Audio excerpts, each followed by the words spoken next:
नमस्कार, मैं आज आपको सुनाने जा रही हूँ बृहस्पतिवार के व्रत की कथा। एक राजा था, वो हर बृहस्पतिवार को व्रत रखता था, बहुत पूजा करता था और रोज़ सुबह जब तक अपनी कहानी नहीं कह लेता था बृहस्पतिवार की, तब तक कुछ भी अन्न जल ग्रहण नहीं करता था। एक दिन राजा ने सोचा कि चलो अपनी बहन के यहाँ हो आएँ, बहुत दिन हो गए। तो राजा बहन के घर चल दिया। रास्ते में जब वो जा रहा था तो उसको एक मुर्दा दिखाई दिया, कुछ आदमी उसको ले जा रहे थे। उन्हें रोक कर राजा कहने लगा, अरे भैया मेरी बृहस्पतिवार की कहानी सुन लो। तो लोग बोले कि देखो, हमारा तो आदमी मर गया है, इसको अपनी कथा की पड़ी है। उन्होंने कहा कि कुछ लोग बोले उसमें से कि चलो तुम्हारी कथा भी सुनेंगे, सुनाओ।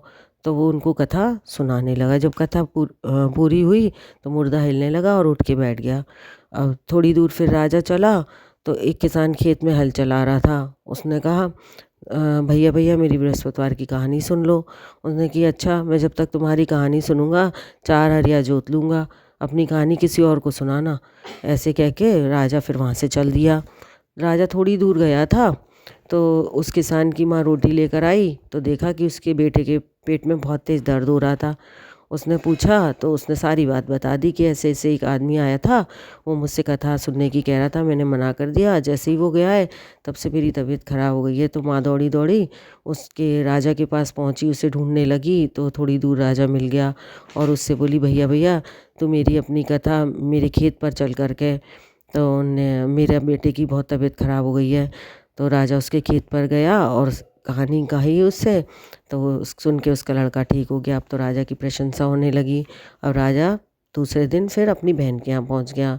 तो सुबह जगा तो बहन बोली, भैया भैया चलो भोजन कर लो। उन्होंने की, बहन जब तक मैं अपनी कहानी नहीं कहूँगा तब तक भोजन नहीं करूँगा। उन्होंने कि भैया, अरे यहाँ तो सब खा चुके, यहाँ ये देश तो ऐसा ही है, पहले यहाँ सब लोग भोजन करते हैं, बाद में कोई अन्य काम करते हैं। देखूँ कोई पड़ोस में हो तो देखाऊँ। वो पड़ोस में देखने चली गई तो वहाँ पर उसको पता चला कि पड़ोस में एक पड़ोसन थी, उसका लड़का बहुत बीमार था।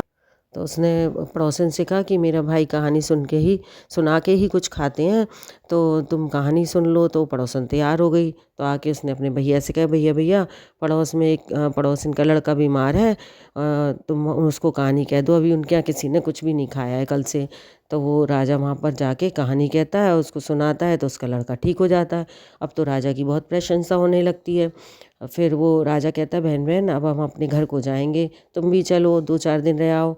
तो वो बोलती है कि ठीक है भैया, मैं अपनी माँ से पूछती हूँ, माँ जी से, अगर वो बोलेंगी तो मैं चलती हूँ। उन्होंने कहा ठीक है। वो सास से पूछने गई कि माँ जी मेरे भैया कह रहे हैं कि 2-4 दिन चलो रह आओ, तो मैं चली जाऊँ। तो उन्होंने कहा हाँ चली तो जा, लेकिन अपने बच्चों को मत ले जाना। उन्होंने कहा क्योंकि तेरे भाई के कोई औलाद नहीं है, ऐसे कह दिया। तो वो आई भैया के पास, भैया भैया मैं तो चलूँगी मगर कोई बालक नहीं जाएगा।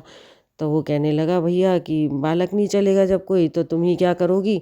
ऐसे कहकर वो आ गया। उसको बड़ा दुख हुआ। उसने अपनी रानी से आकर कहा कि हमारे कोई संतान नहीं है, तो हमारा मुख देखने का भी धर्म नहीं है, इसलिए मेरी बहन को उसकी सास ने नहीं भेजा। तो बहुत सुस्त हो जाता है और रात को भोजन भी नहीं करता है, ऐसे ही सो जाता है। रात को विष्णु भगवान स्वप्न में आते हैं और कहते हैं, राजा उठ, सभी सोच त्याग दे, तेरी रानी गर्भ से है। तो रानी के 9 महीने बाद पुत्र जन्म होता है। तो वो राजा अपनी रानी से कहता है कि रानी, स्त्री बिना भोजन के रह सकती है पर बिना कहे नहीं रह सकती, मेरी बहन आए तो तुम उससे कुछ मत कहना। रानी ने सुनकर हाँ कर दिया। उसकी बहन को पता लगी तो बहुत खुश हुई और बधाई लेकर भाई की यहाँ आई। तो भाभी बोली कि गधा चढ़ी आई, घोड़ा चढ़ी नहीं आई। उन्होंने कि भाभी मैं इस प्रकार ना कहती तो आपको औलाद कैसे मिलती। बृहस्पति देव ऐसी ही हैं, जैसी जिसके मन में कामना होती है उसको पूर्ण करते हैं। जो इस कहानी को कहते हैं, सुनते हैं, दूसरों को सुनाते हैं, उनकी बृहस्पति भगवान सभी मनोकामनाएं पूर्ण करते हैं। बोलो विष्णु भगवान की जय, बृहस्पति भगवान की जय।